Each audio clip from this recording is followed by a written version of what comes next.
I'll just wait for a minute and then get started.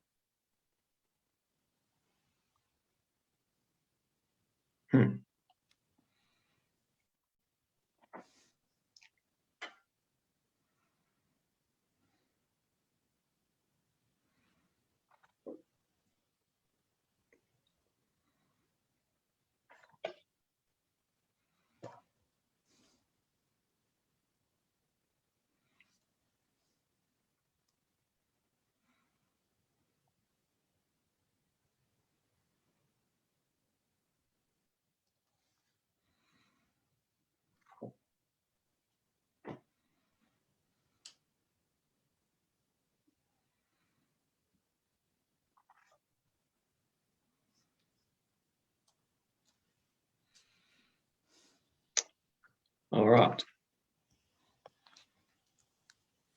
Good evening, everybody.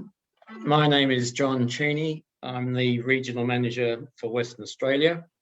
And this evening, I'm joined by Jolene Stockwell, who is our Financial Planner in the Perth office. So welcome, everybody. As you may be aware, we were going to hold these as face-to-face meetings today and Wednesday, but because of the lockdown a couple of weeks ago, and as it happens, the severe weather warnings this week, we have decided to make these available as webinars. So I do thank you for changing your arrangements, and I hope that you get full benefit out of these out of this webinar this evening. So we've called it Retirement Planning: What You Need to Know to Plan for Your Future. The webinar we expect to run for about an hour. I cannot give you a definite time frame, but more or less an hour. And then we also have the ability to take questions this evening. If the question is not answered this evening, we will certainly get somebody to get back to you in the next few days and take it from there. So without further ado, I will continue on. If I can.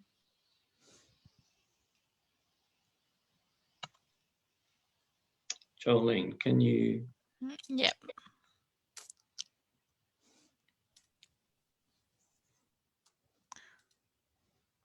Thank you. So first of all, we'll do a welcome to country. I would like to acknowledge the traditional custodians of the land on which I work and live, and recognise their continuing connection to land, water and community. I pay respect to elders past, present and emerging. So if you have attended one of these webinars or seminars in the past, this screen will be quite familiar to you. It is our disclaimer, and basically it's telling you that anything that we say tonight is of a general nature and does not take into account your personal financial situation. As one of my colleagues mentioned recently, if you can read everything on this page, you're not yet ready for retirement. But basically, by disclaiming this page, this will get Jolene and myself off the hook with our risk and compliance team. So thank you for that one. Some interesting news, as you may well be aware. Australian Catholic Super is set to merge with another fund, Non-Government School Super, or which is now today known as NGS Super.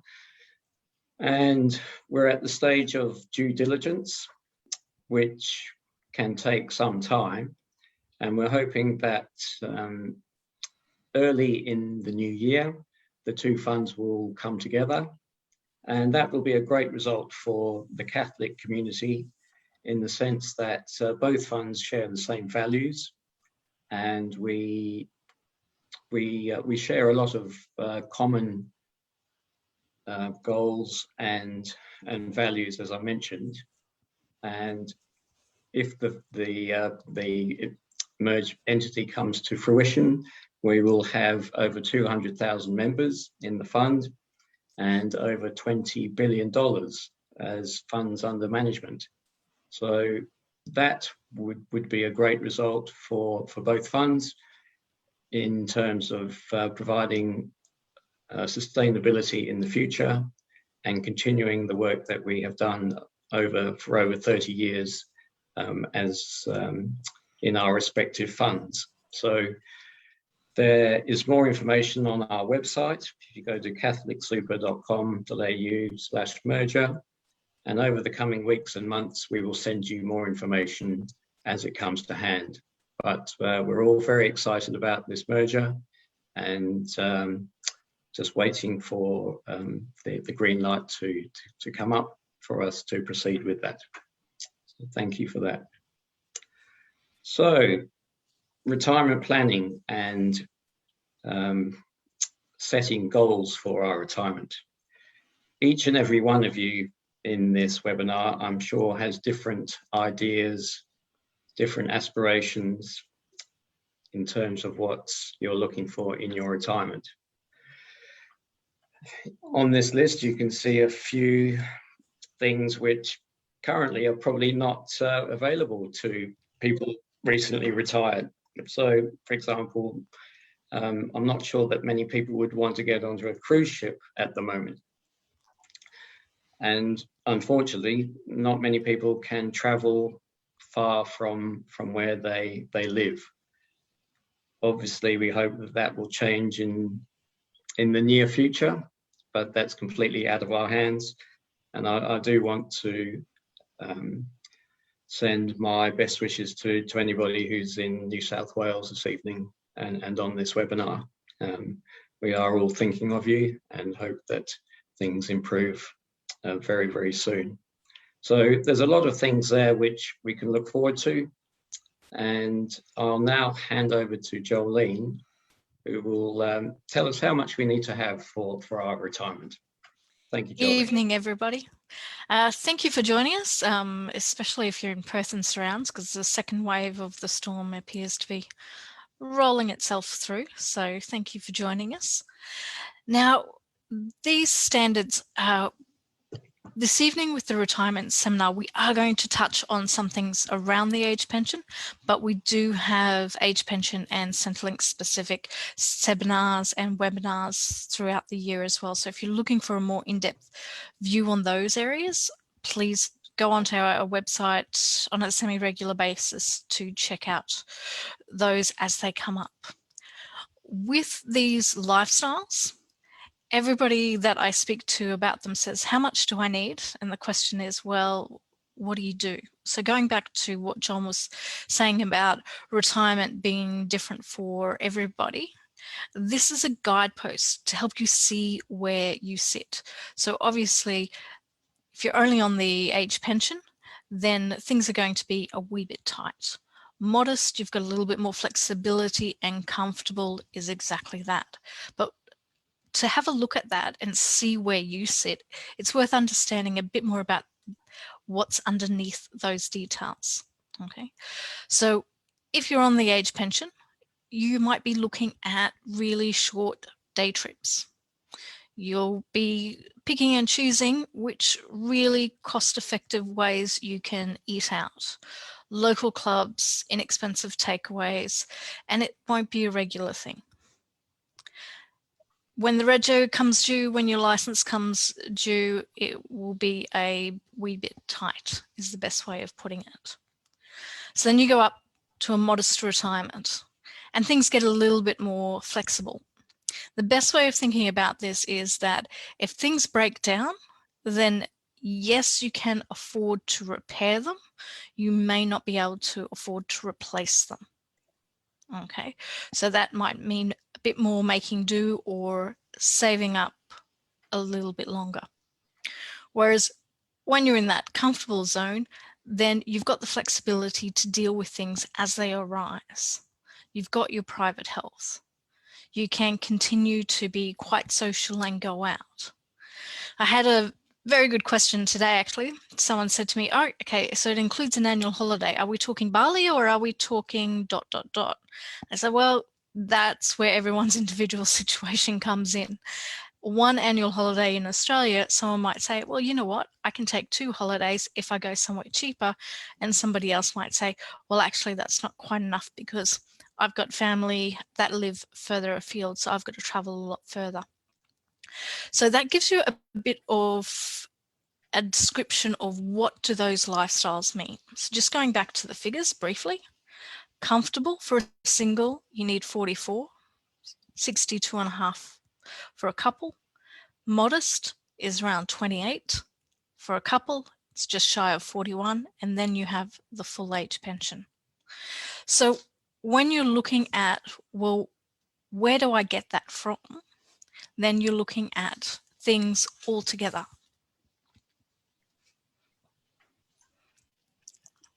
So with that, if you're looking at everything that you have, you might have your super, you might have your house, shares, cash, property. And then you're faced with the question, if you do have a few of those things, which ones are you going to use? You know, for some people, they might have a family property that has a huge amount of sentimental value, so they want to keep hold of it for as long as possible. For other people, it might be a nice to have, but they're quite happy to, you know, sell off the rental when and if their retirement needs. Okay, so the most important thing there is whatever you have, how can you build it up so that it's enough? Okay, thank you, Jolene. I should mention that we do have a Q&A facility on this webinar. So if you have any questions, please go onto that facility and pose your question to us. And as I mentioned, we will do our very best to answer them this evening. So Justin, our esteemed colleague in Sydney, is in control of that function. And at the end of the session, Justin will fire the questions at us, and I'm hoping that we'll be able to help you with that. Also, at the end of the session, Justin will remind you that there'll be an email thanking you for attending, and there will be a survey, a short survey for you to fill in, which you hope you will do and send back to us. So, continuing with super, and so why do we have super, and what are the benefits of having it? So tax comes straight to mind. So when your employer is contributing to super, not only is the contributions tax on that employer contribution set at 15%, but also the earnings in your super is set at a maximum of 15%.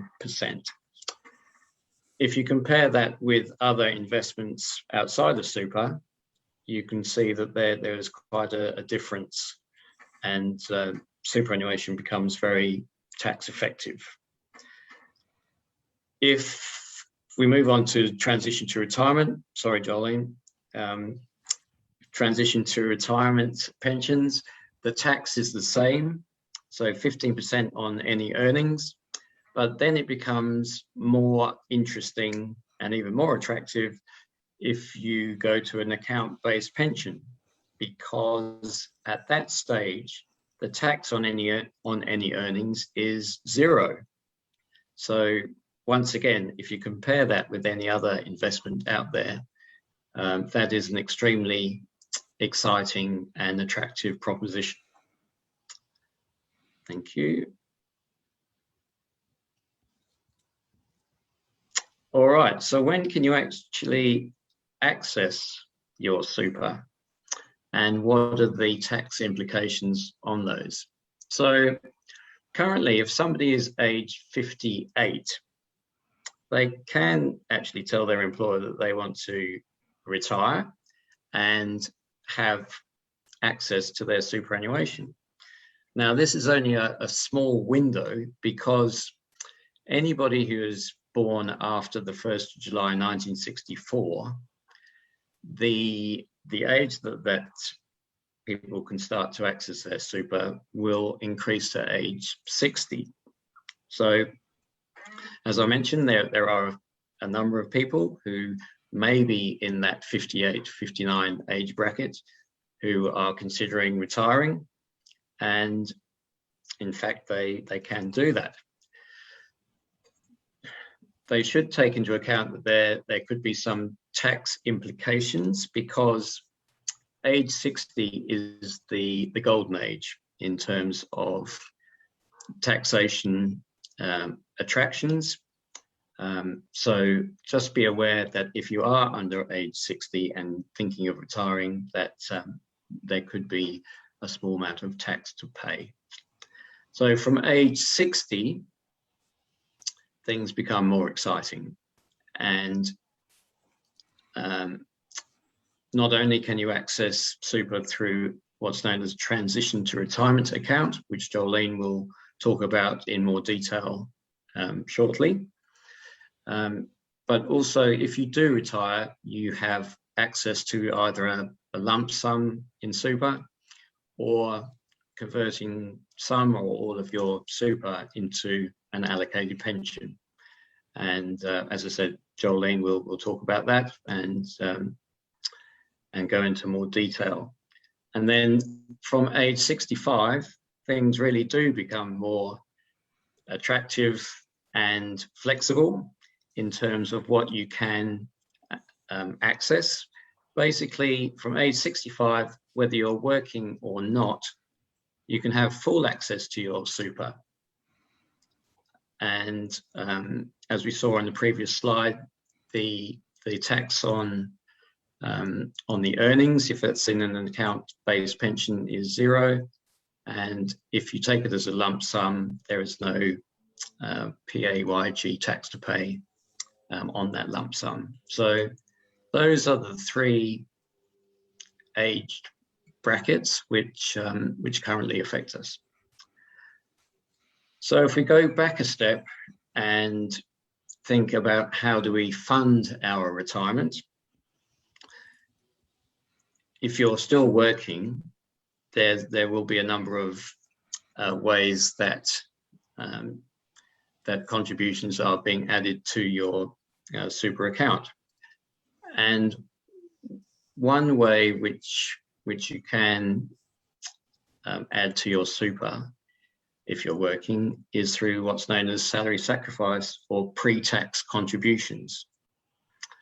Now, bearing in mind that the tax on any contributions that are made as a salary sacrifice contribution is set at 15%, we can see from this table here that if you earn more than $18,201, your marginal tax rate is 19%. So if you are salary sacrificing any of your hard-earned money into super, you're already making a tax. You already have a tax benefit, and as people have higher salaries, the attraction and the benefit increases a lot more based on their marginal tax rate. So that is why salary sacrifice may be of interest to some people. And here we have an example of how that works. So going back to my previous comment that salary sacrifice contributions are taxed at 15%, if we look at the middle column, where this particular person is not making any additional contributions, their taxable income, and this is for a person who's earning $100,000, their taxable income is $3,846. If that same person was to consider making salary sacrifice contributions of $192 per fortnight, which works out to be 5% of their salary, their taxable income reduces to $3,653. And then you can see the effect that has on take-home pay. If that person is not making any additional contributions, take-home pay is $2,884, compared with take-home pay of $2,757 if that person is making those particular salary sacrifice contributions. So you can see that there are two benefits there. One in adding additional money to your super, and the second with the taxation benefits. Thank you.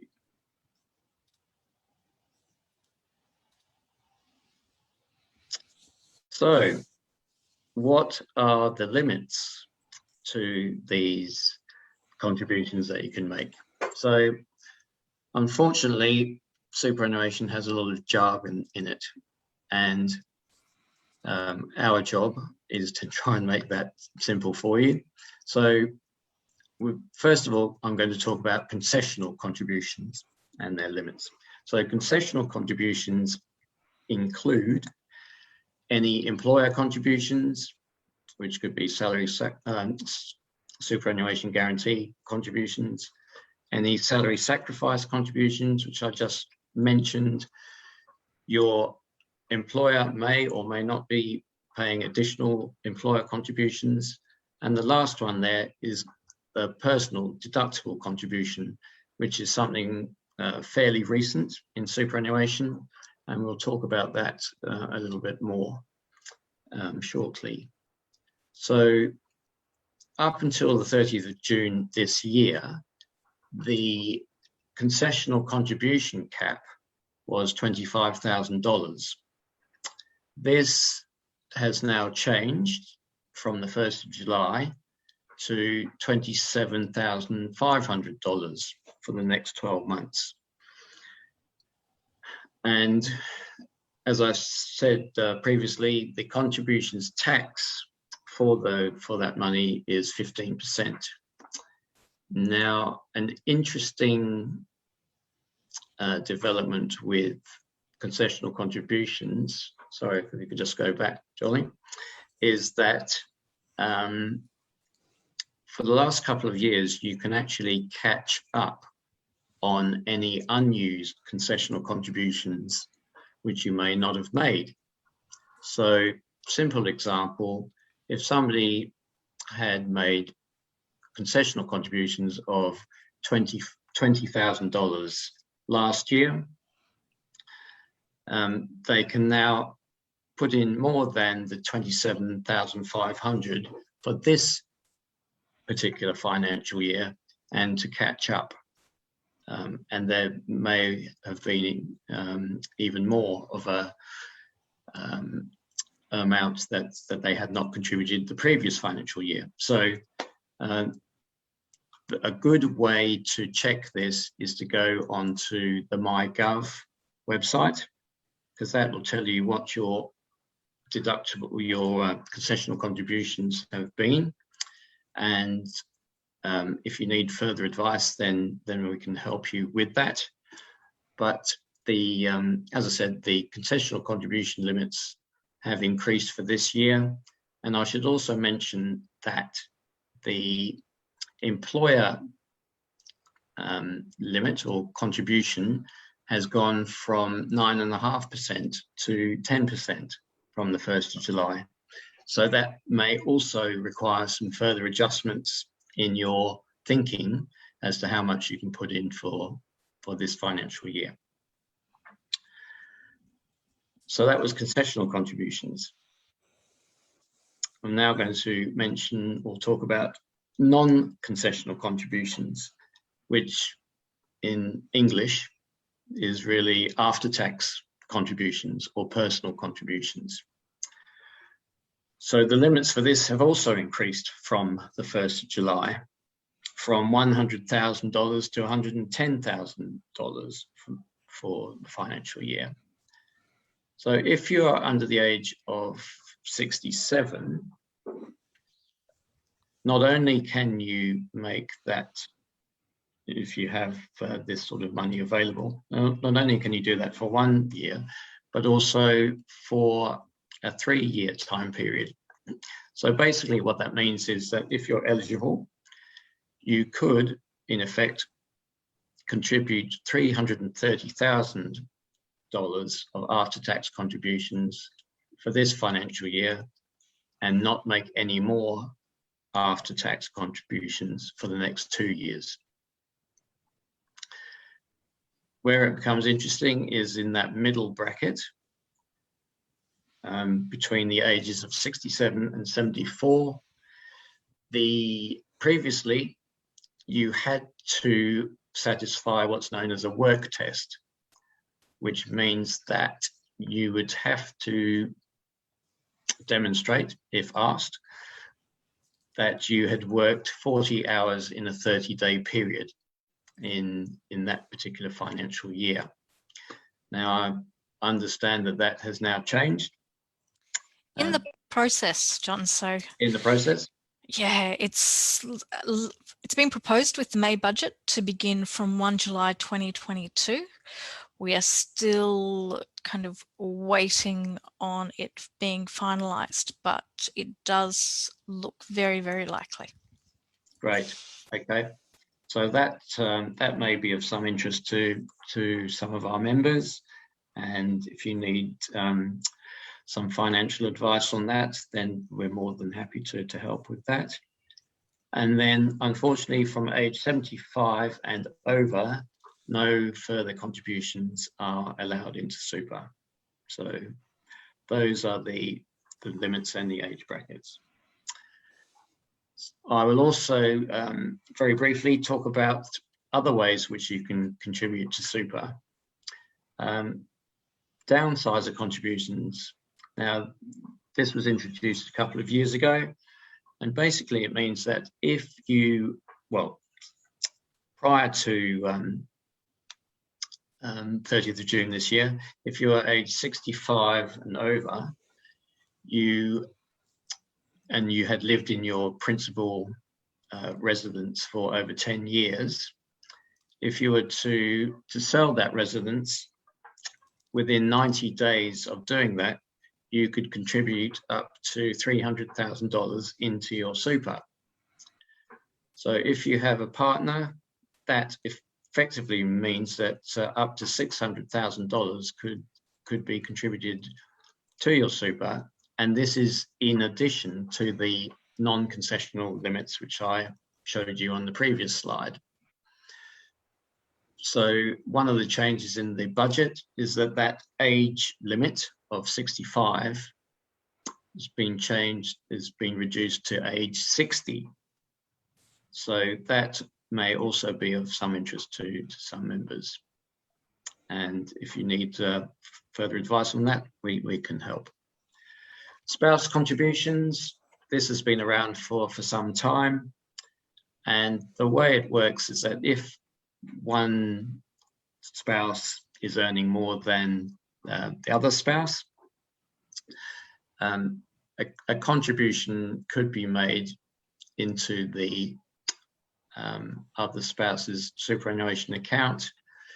And the way it works is that if a contribution of, say, $3,000 was paid into the other spouse's account, the contributor would get a tax offset of $540 in their tax return. So for some people that may be attractive as well. And the third one there is consolidation. Most of us are now aware that if you have more than one superannuation account, you're paying fees on each of those accounts, and it may be in your best interest to consider bringing those multiple accounts all into one account. And not only does it is it easier for you to keep an eye on what super you have, but as I said, it also reduces the amount of fees that you're paying. So those are some of the ways that you can contribute into your superannuation account. and I get the more fun section. I get to talk about how to access your super and what you can do with it. So I'm going to start with lump sums, and I'm going to start with retirement conditions of release, but then we're going to pay a bit more attention to the income side of things and how that can work. So you're allowed to access lump sums from your super once you've met a condition of release. So I'm going to work backwards. Age 65, this is magic, because it doesn't matter if you're working a little bit or a lot, or if you've been with the same employer for 20 years, or if you've been with an employer for 20 minutes. If you are 65, you have full access to your super. Between 60 and 64, you have to tick a few different boxes. So number one, you could retire. If you've got the money, you don't want to work anymore, retire, you don't intend to work 10 or more hours a week, you're retired, you've got full access. Between 60 and 64, if you change employers, any superannuation that you have accumulated and built up to that point, you have access to. If you're one of the people that have access to your super at age 58 and 59, then you can access it with full retirement. So that is, you do not intend to work 10 or more hours a week. The only sting in the tail for anyone accessing at 50 to 59 is that there are more potential tax implications. Age 60, any withdrawal is tax-free. Okay, so we see a lot more people looking at their superannuation and accessing and looking at pensions from age 60 when those payments are tax-free. So we were just covering off the superannuation accounts and looking at how you can build it up. Okay, so then once you've got access to some of it, now if you're still working and you've not ticked one of those boxes that I mentioned for full access, but you may still be able to access up to 10% through a transition to retirement pension. Okay, so we'll have a look at that as well, but some reasons why people might want to access it is to increase what they put in. So if you're looking at the list of all those ways that you can put in extra, you know, some people really want to take advantage of the tax savings by salary sacrificing as much as they can up to all those caps that John mentioned. But maybe they can't afford to. Maybe they've got mortgage commitments and other commitments that they need a certain amount of cash flow. So a transition to retirement is where you're putting in to your super, but you're taking out from your super at the same time. Now that could be to increase your cash flow, or it could be so that you can put more in via salary sacrifice and take advantage of those tax savings. But when people do move into retirement, we see them in a pension account. Now, whether you've moved into a pension account or whether you've kept your super account, you have access as soon as you hit a condition of release. Okay, so whether that is full access or whether that is income. But it's quite nice because the tax on the investment earnings are tax-free. So the retirement pension account becomes a wee bit more popular. So the lifetime of your super, putting money in, building it up, and then starting to take regular withdrawals and or a regular pension. Okay, so when you're looking at pension and withdrawals, it doesn't mean you only get a pension. It doesn't mean you only get lump sums. You can do a combination. It is just subject to those rules around, do you have full access or do you only have part access? Okay. And as I mentioned before, over 60 is where we see more action taking place because it becomes tax-free. So some people are still accessing their super before 60. They do get a 15% tax offset, but it may be that somebody has more demands on their cash flow or something has come up. So something that's has been a wee bit more common of late with COVID and with changing of employment arrangements is that people have had a harder time with their regular commitments, be that mortgage, be that supporting their family.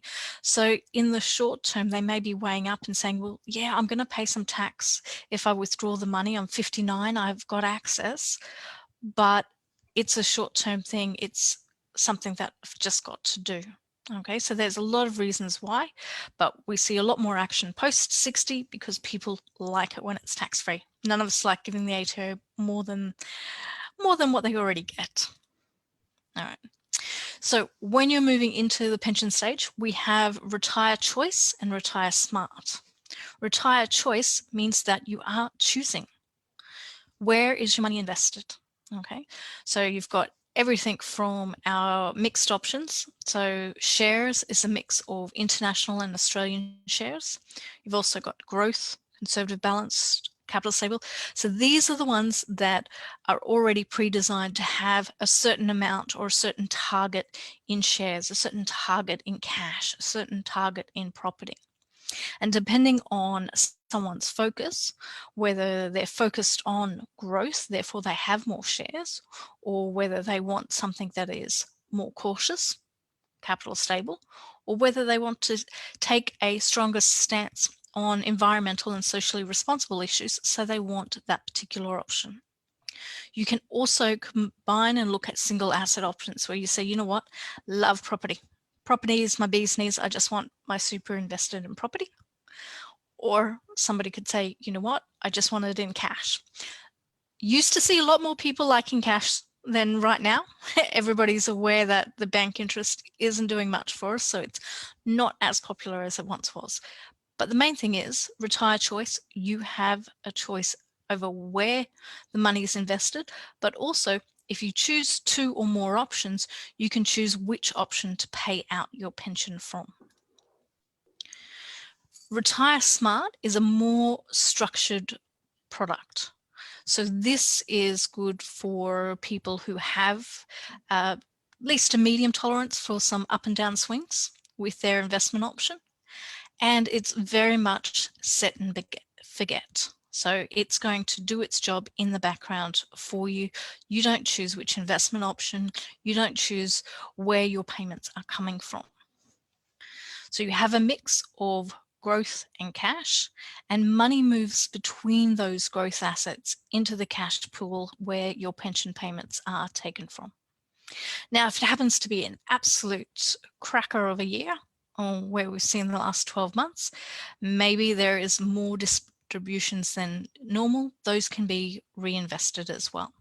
Okay, and we're looking at more options with that one. So at this particular point in time, it's a medium high risk return option. Some people want something a little bit more cautious. Some people want things a little bit more growth. Retirement Smart sits kind of in the middle. So we're looking at developing that same strategy, but for different types of investors. So as that comes along, we will keep you updated. So longevity is the big question. How much do I need to retire? Everyone talks about the magic number that's bandied about in the press. Well, it all depends on how much you're going to spend. Okay, so if you are looking at retiring, when you retire depends on, do you have enough to pay your regular income and perhaps have some flexibility for those unexpected events, COVID being a most recent one, but it also could be that, you know, your darling child decides that they're going to have a very expensive wedding somewhere far away from you, and you may have to go and fly and visit them and you hadn't planned on it. Okay, so looking at the longevity, how much do you need? Well, how long will it last? In combination, doesn't have to be your own savings. It can be with the age pension as well. So this is a bit of an example about how super and the age pension can interact for your retirement. So few assumptions, so T's and C's. 65, they've got a total of 600, so 300,000 each. They own their own home and they're targeting that comfortable lifestyle that we mentioned before. Okay, that's 63,000. And we've made it nice and simple. All of their money is in superannuation. So when you're looking at how slowly does that money decrease, it can last a fair while. How it lasts a fair while though is using the age pension to help push that out. So just because you've got super, just because you've got cash, doesn't automatically mean you don't get the age pension. Can work in tandem. Okay, so in this example, the purple is your super. So they don't hit age pension age immediately. So they have to fund themselves for at least a year. And then when the age pension kicks in, well, it doesn't kick in fully in the first year because they've still got their own savings. So they still have to use up a fair bit of their own savings to get their $63,000 target. But over time, as their own savings go down, the age pension increases up to the maximum. So that means they're using less of their own savings and it's pushing out their savings into retirement. Okay, and that means that at some point they're going to just be using the age pension, but this gives you an idea of when that is. So these projections can help by putting forward a roadmap of how you're tracking and where you're heading. So if you're in a situation where you may have a potential inheritance, or you may have an asset that you want to sell but you don't want to sell straight away, then this can tell you if there's a point in your future where you need to start making plans for that, because your own flexibility and moving on to the age pension might be coming up. So age pension eligibility, age, your Australian resident, assets, income, payment rates. We're going to have a look at a couple of these in more detail, but again, this is just an overview. We do have more detailed seminars coming up with. Okay. So when we're having a look at age pension and access, okay, I mentioned before that if you retire early, and in this example, they only retired 1 year early, but if someone retires a lot early and they retire before 60 and they're able to access their super, there are tax implications. And one of those tax implications is if all of your savings came from your working life, so your employer contributions, your investment earnings, your salary sacrifice, then before age 60, you're going to pay tax on it. However, if you've also managed to put away your own savings from the bank, so you've put in after-tax contributions, well, those after-tax contributions are always tax-free when you withdraw them. Okay, so looking at after-tax versus before-tax contributions, there can be some benefits for after-tax, but the biggest benefit is you're saving more for your retirement and you're putting it into an investment vehicle that pays lower tax, so that you're building it up so that when you actually get to retirement and you're looking at the combination of super and age pension, some people say, you know what, I really want the age pension. You know what, the more you have, the more flexibility you have for the unexpected. The age pension is a really nice safety net to have when you're eligible. So to be eligible, you have to have a certain age criteria. So everybody, check out your birthdays. And for those of us not quite yet at retirement, we've got a little bit longer to wait. Okay, but it does vary person to person, so please check on that. This is the asset test. So we get a lot of questions about the asset test of when do I get the full age pension and when does it run out?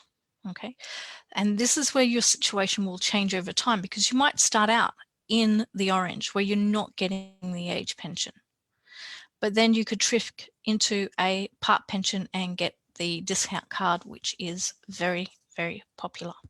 Okay, so this is for somebody who is a single homeowner versus a single non-homeowner. So if you're paying rent, you obviously need to have a bigger nest egg behind you, and Centrelink recognises that as well. A couple homeowner versus a couple non-homeowner, same pattern. You need a bigger nest egg if you are renting. If you're owning your own home, it is slightly easier to get away with less money in the bank. And you're also not subject to the changes in the rental market, which can be quite large in different areas. Here in WA, it does fluctuate a fair bit. Income test. Okay, so if you have a look at this, people who really enjoy working and love their jobs or want to work longer, you don't have to stop work altogether. You could still be working and still receive a part age pension. So for a single person, bit over 54. Now these are figures as of March. They have indexed up slightly, so they are slightly higher due to the 1 July indexation as well. Okay. And a couple, this is particularly handy if you have one person of the couple still working in retirement. Doesn't mean the person who's age pension age automatically doesn't get it. Okay. But the most that you're going to get is down at that basic lifestyle. So 24, almost 25,000 for a single, a bit over 37 for a couple. Okay. So that's in those basic lifestyles. It's not in modest, it's not in comfortable. So we're all hoping that the age pension helps assist you achieve your income goals, but it's not the only option that you have. If you're not eligible for the age pension, have a look at the cards, have a look at the discounts, and don't just go for the obvious discounts. We all know about the discount on medicals. A lot of us know about discounts on utilities. If you don't live in the Perth metro area, you may even get a fuel subsidy for the year. Licenses, boat licenses, dog licenses. There's a number of different things, and the WA state government does include one or two things on their WA seniors card that isn't included on the Commonwealth seniors card. There's not a lot of them, I will admit, but there is one or two ones that are slightly different. So do check it out and apply for them as you become eligible. Estate planning. Nobody likes talking about this one. Please review your wills, your powers of attorney, your advanced health directives. Okay, look at powers of attorney or enduring powers of attorney and make sure that you've at the very least got someone listed on your super, and if they're eligible and you want them to receive it, have a look at a binding nomination for them as well. Okay, so if you want us to follow your directions, please make sure that you've told us what those directions are so that we can help you. Okay. Starting to see a lot more talk about people calling themselves the sandwich generation. And this is where you've got adult kids and you've also got elderly parents, and you're in some way helping them both. Okay, so it's not just about you, although we heavily encourage you to think about you first, but you may also be planning for others. So we do aged care webinars. There's a great aged care website. It's like anything. Start nibbling away and having a read of it so that by the time you need to either consider other people or yourself with it, you're a little bit more familiar with some of the terms, and reach out and please ask for help, because that's what we're here for. All right. John, over to yourself. Thank you. So we've mentioned a lot this evening about many different aspects of planning for your retirement, and you may be thinking, well, I need some help. Well, we are able to help, and certainly in the form of Jolene. Jolene has been helping a lot of our members for, well, over 4 years now, I think, with this particular fund, and previously in Queensland. So how can a planner assist? Basically, to save you money on your retirement. And you may not be aware of what those savings are at this stage, but by having a conversation with Jolene, you may find that, that there are things which you have not even thought about yet in planning for your retirement. Jolene mentioned Centrelink. I mean, that is a minefield in its own right. and I defy anybody to say that they are an expert on Centrelink if they're not involved in this particular industry. We all need to know how much money we need and how long that will last, so we can provide projections in that field. Jolene mentioned about estate planning, and one of those very basic things which you can do is make sure that you have an up-to-date and eligible beneficiary in your superannuation. And we can also advise on non-super investments. So if you don't want to have all your eggs in one basket, you may want to consider looking at investments outside of super, which we can help with as well.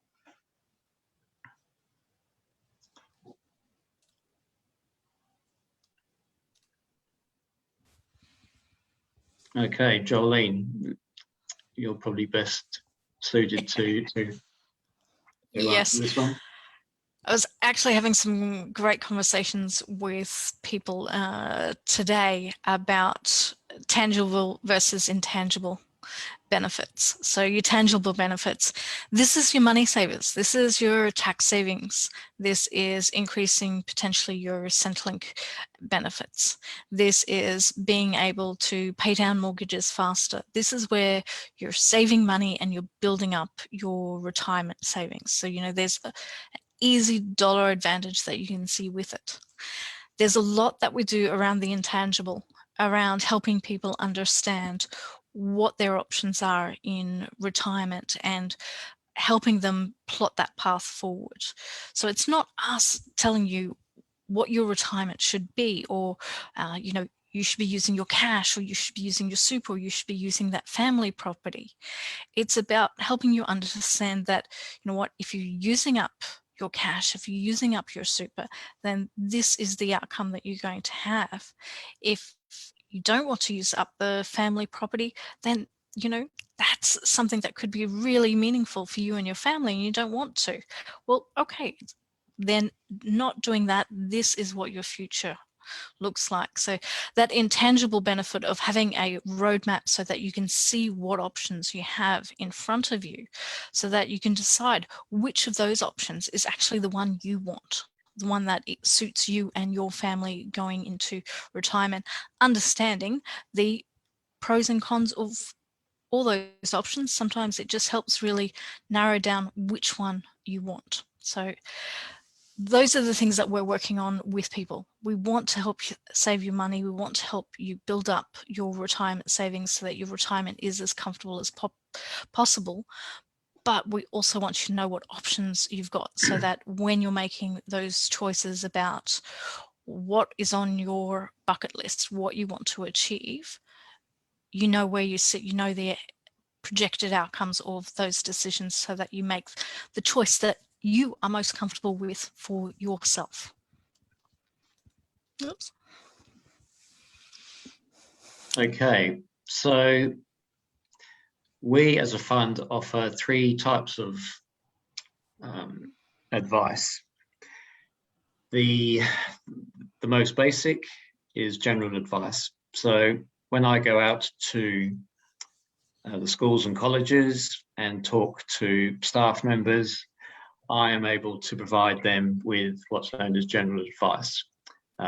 It's not personal advice based on their financial situation, but I can help them with simple things, including nomination of beneficiaries, and if they are looking to make a certain type of transaction and need a helping hand in that respect, then I can help them with that.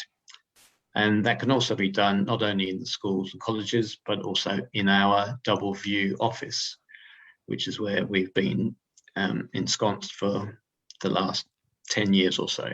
So members are more than welcome to come to our office and have a general discussion.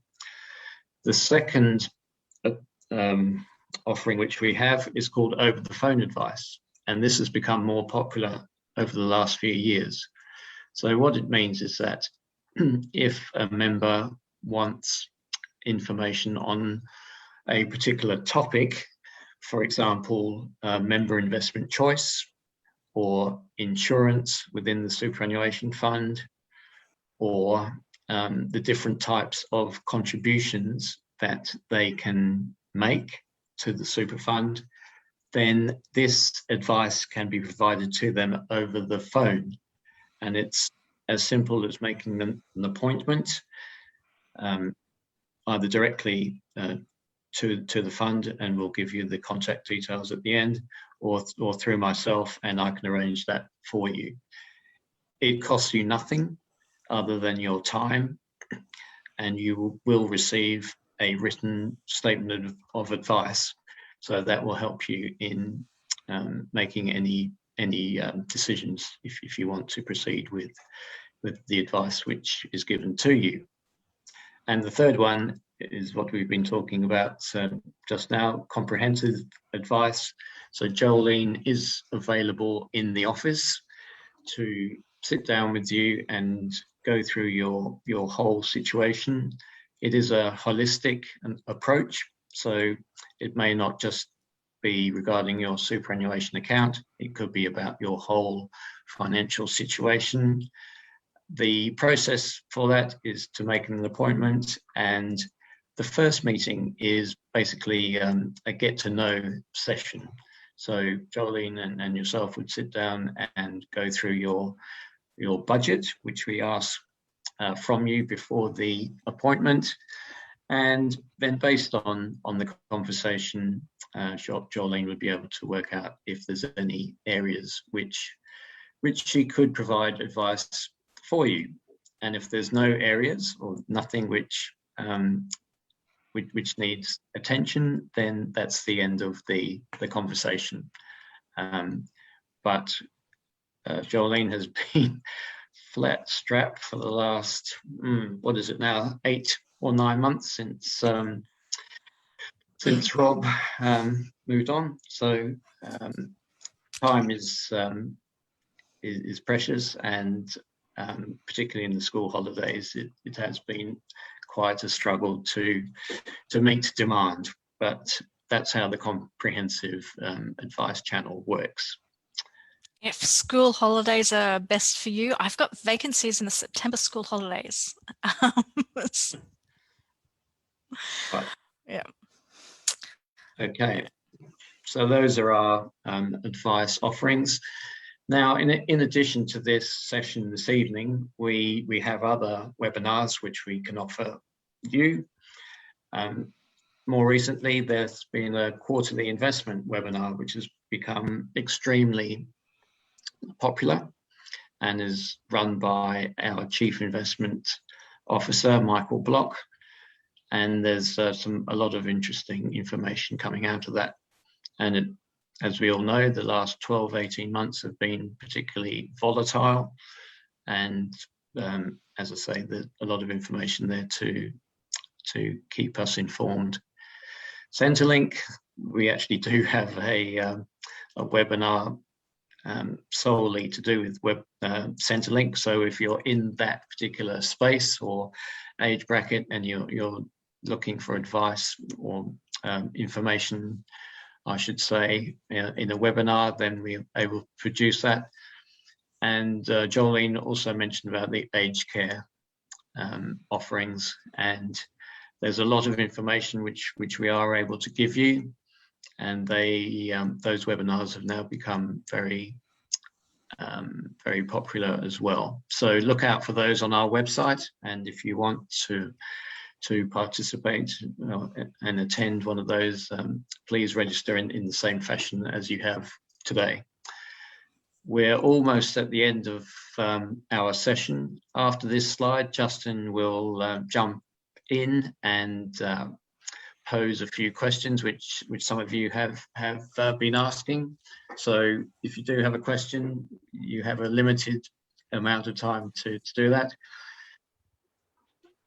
On our website, we have a member portal or or the member website, and there is a lot of information there for you, whether you are a superannuation account member or a pension account member. A lot of interactive stuff, and I do recommend that to you. All we need is your mobile number and an email address for you to register, and with your client ID, you are then off and running and can explore the the various tabs and what have you on our member portal. So if you haven't done that already, I very much recommend that to you. And I see that Justin is now available. Thanks, John. We've had about 4 questions coming through so far, and also some additional ones that members have asked to clarification on slides, which Jolene has frantically typed away and answered those questions directly to those members. And I'll also just want to reiterate something that John said a bit earlier about the chat box there.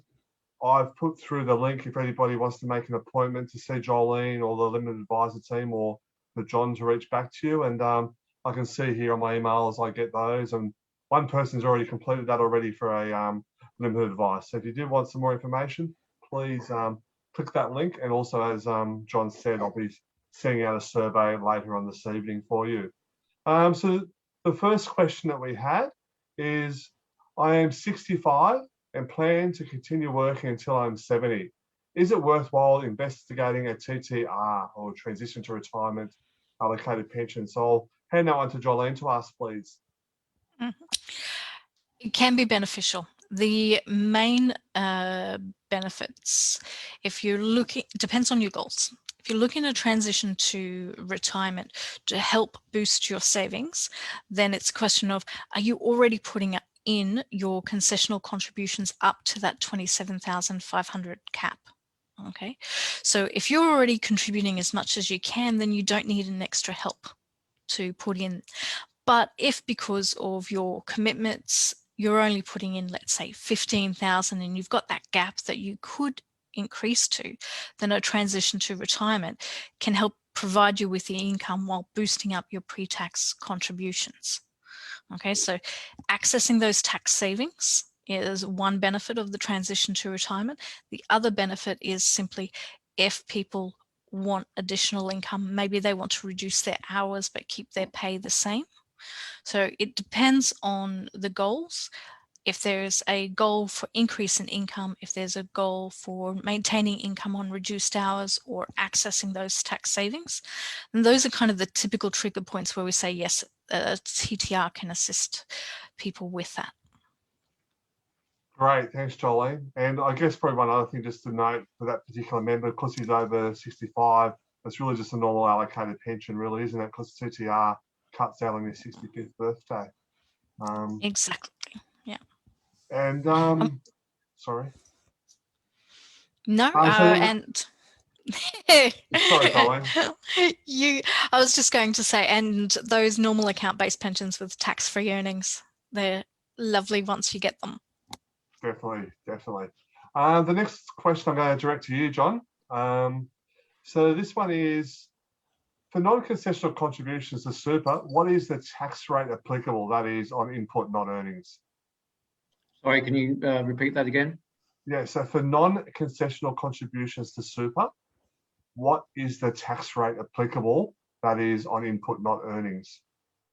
So if somebody's putting money into superannuation as after tax contribution, after tax, okay. The good news there is no tax on those contributions. The idea is that at some point in its life, the money which you are putting into the superannuation account has already paid, a tax has been paid on it, and therefore it would be deemed unfair for that to be taxed again as an after-tax contribution into your super. So the good news is that there is no tax. Thanks, John. The next question I'll direct to you, Jolene, is what are the benefits of after-tax contributions? So John's just spoken about, I guess, there's no tax, and now what are the benefits, though, of doing it? So obviously the big obvious one is you're putting more money into your retirement savings, and that money is invested. So it's going to be trying to earn more income for you depending on your investment choice.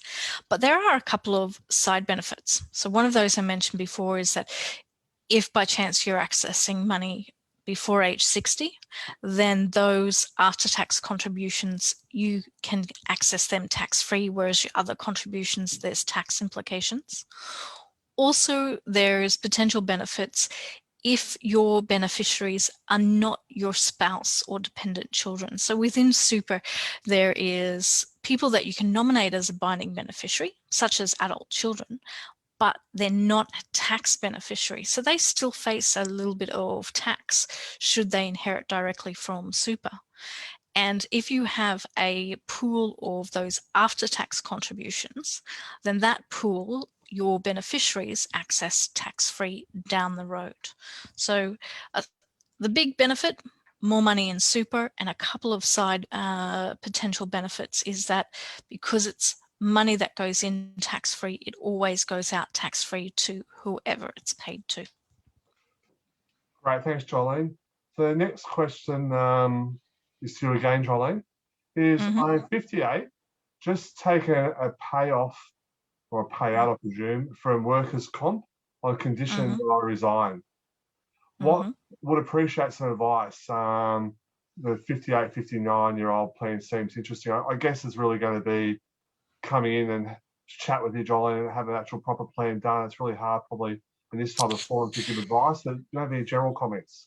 Yeah, generally this is an interesting situation because it actually might be where somebody looks at setting up a separate superannuation account. Okay, so as I mentioned, if you're in that 58, 59 bracket and you've got access to super, but you've got to retire, well, you potentially could set up a retirement account if you are meeting that retirement condition.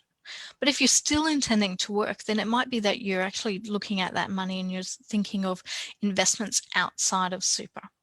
So if you're not going to tick one of those boxes for access, then it might be that you look at external investments so that you retain access to that payout figure while you're establishing yourself outside of your old work and outside of your old career, because you might be looking at a few options to change that. You might not be ready to give up work altogether, even though you've got the payout. So it may be that, you know, depending on the restrictions about using that money, you might actually be looking at investments outside of super so that you don't lock it away. Thanks, Jolene. Just a reminder, get those questions in. We've only got 2 left, so if you've got that last minute question that's itching on your mind, just shoot that off now, because I'm about to ask the final 2 questions that we've got. If one more comes in, we'll let that one go through as well. So, Jolene, I'm 69 and have a super account. Is there an advantage for me to change to a pension account? I'm still working part-time. So in that case, you'd be looking at 2 accounts, a super account and a pension account. The advantage of the pension account is the tax-free earnings. So having money in that account means that super account, same investment option, you might get 5 or 5.5% on it, but in the pension stage, because you're not paying tax on the interest, you may be earning 5.5, 6, 6.5. The downside of that is that you have to take out a minimum payment each year. So while you get the benefit of those tax-free earnings, you still may have to, you've got a pension account, you have to take a payment each year. But if you've got use for that payment, then there could be some great advantages to moving into that pension stage. Thanks, Jolene. I think we're having a few technical difficulties there. You seem to fade in and out, but I could hear you the whole time, but I couldn't see you there. The lights are on timer in the office and they put me in darkness, but they flicked back on. Oh, very good. I think we have paid the bill. Very good. I'd hope so. Now, there's one last question I can. Oh, sorry, the second one's come in as I'm just about to ask this, and I think it's going to be up John's alley. But this one here, I'll ask for John as well. What fees applicable to TTR? That is, I would already pay fees from my super account. What fees or what additional fees are there for a TTR fund? Okay, thank you, Justin. So there are fees if you have a TTR account or transition to retirement account, and basically they're the same fees as what you'd have in the super account. So basically what that means is that if you have a super account, you have fees. If you have a pension account, you also have fees. So if you look at our product disclosure statement, you will see what our fees entail, and that should answer your question. Thanks, John. So really, the same fees are really applicable, aren't they, for super and pension, because it's all an asset-based fee. The only additional fee would be the $78 a year for that admin fee. That's the only additional amount you'll really be paying. Yep. Yeah. But John, I said this is right up your alley. This next question, purely because of your heritage, and we won't mention the soccer result this morning. How does a UK private pension affect super? So that is a very good question. And I should probably defer that to Jolene. Okay. All right, UK private pensions affecting your super, in short, it doesn't really have an impact on your super, but it can have an impact on your age pension entitlements within Australia. So if it is income, it will count as income within Australia. But if you're looking at lump sums, then there can be other consideration there. But the short answer is the UK pension doesn't affect your superannuation in Australia.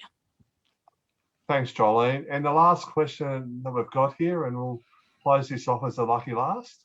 Would having a pension account affect the ability to get an age pension? I'm going to take this. I'm going to be greedy. I'm going to take all the questions. The answer is maybe. So if a person is age pension age, so if my age pension age is 67 and I turn 67, then whether my money is in super or pension stage, it doesn't matter. It's treated exactly the same. Okay, I'm age pension age, all the money counts. It gets a little bit more interesting when you've got a husband and wife or when you've got partners, because if one person is older, then what they have counts. But the younger person, the money in their super account doesn't count until they hit age pension age. So if before age pension age, they move their super into retirement pension stage, then yes, it will impact on their partner's age pension. Okay, so it's not easy, straightforward. If you're age pension age, it all counts. If you're not age pension age, then you don't have the age pension, so you can do whatever you want with super.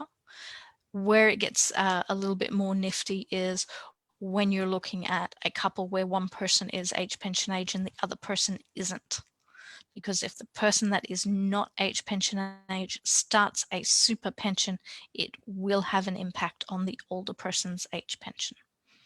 How big an impact? Anything from 0 to kicking someone off, depending on how much you've got. Great, thanks, Jolene. Well, that is it for the questions, as I indicated before that last one. Just one thing I'd like to say before I hand back to John to wrap things up. Just let you know, if you do want to see a replay of this wonderful webinar from Jolene and John, you can watch a replay of it on the Fund's YouTube channel. And also, there's just this session has been live streamed on our Facebook page as well. So you can go to our Facebook page straight after and watch a rerun if that miserable weather over in Perth is affecting you from going out. So you can watch a replay. So thank you, John and Jolene. I'll hand over to John now to wrap things up. Thank you, Justin. And I'm glad you mentioned a replay of this session and not the football. So thank you once again for everybody for attending this webinar today. We do appreciate you taking the time to sit and listen to us. We we would have liked to have done this in person, as I mentioned at the very beginning, but in the crazy world that we live in, that's not so easy nowadays. But I hope that you have received enough information to make some sort of progress with your retirement planning. And please be aware that we are here to help you, and whether it's myself with general advice, over the phone advice, or comprehensive advice in our Perth office, please get in contact with us and we'll do our very best for you. So thank you once again, and good night. Thank you.